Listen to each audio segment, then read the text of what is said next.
Hi, this is Brett from Six Figure Side Income. In this video, I want to talk about the question that everyone trying to start a side hustle will eventually ask. Should I keep plowing ahead with a project idea or call it quits and move on to something better?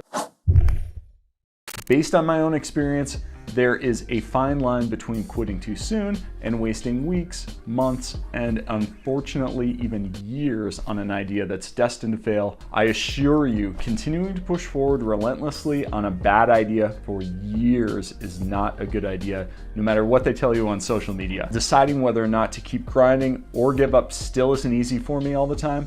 I have learned a lesson or two about this topic that I'm going to share with you right now. As you might expect, I've had more than my fair share of failed business ideas and side hustles. Here are a few of the epic failures that I can think of off the top of my head. I built a training website for air traffic controllers that had absolutely zero market demand. I published a blog about remote control airplanes that I have zero passion for.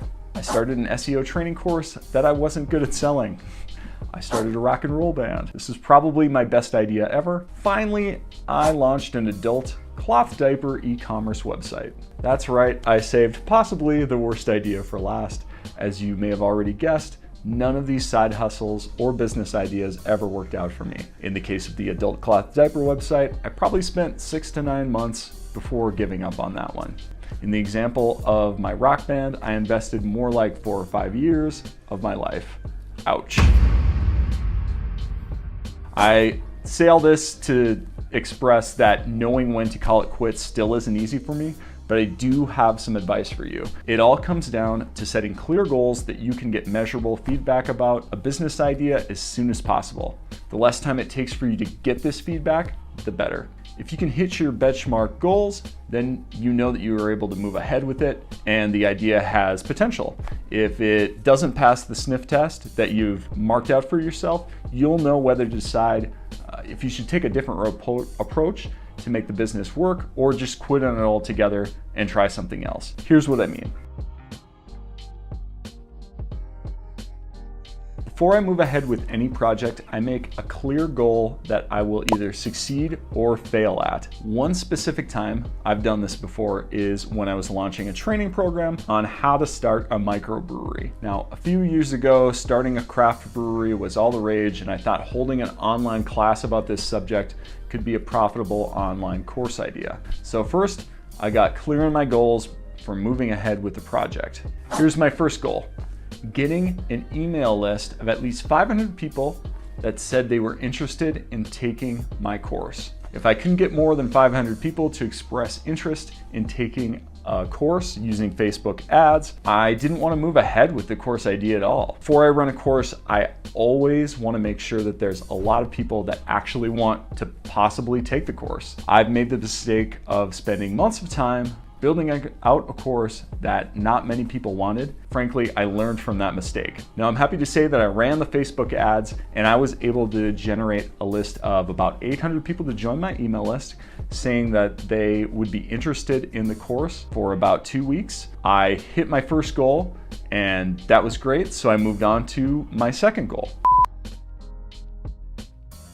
My second goal of the course was to get 20 course sales at $497 a piece, resulting in $9,940 in total sales. By hitting this 20 sales benchmark, I would require a conversion rate of 2.5% based on the 800 people that signed up for my email list. So bottom line, if I hit 20 sales, I'd move ahead with the course since there was a large enough market opportunity for me to create and sell the product.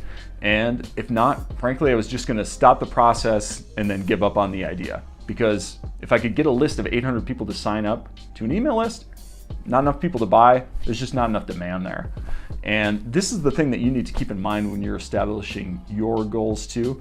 You may only need 10 course sales to be a success, or maybe you wouldn't be happy unless you had like 100 sales. You've got to know what type of business result makes it an opportunity for you to pursue moving forward. So what ended up happening with my course launch? I actually only ended up having 7 people pay me for the course total.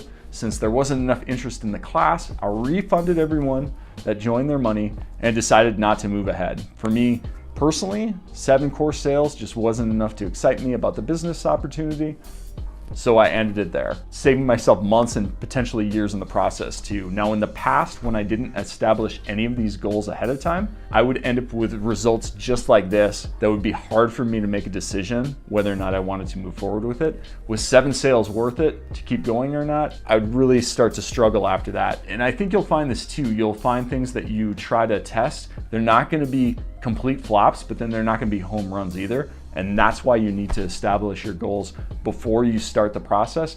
That way you can determine whether or not to move forward with the idea or not, or move on to something new. With that being said, I hope this helped. Tell me about the business idea you've got and the goal you're using to determine whether or not it's a winning idea in the comments area below. I'll personally give you my 2 cents on it if I think it's a good metric to use or not. And by the way, if you want to see more videos just like this, don't forget to hit the subscribe and like button below. I'll see you next time.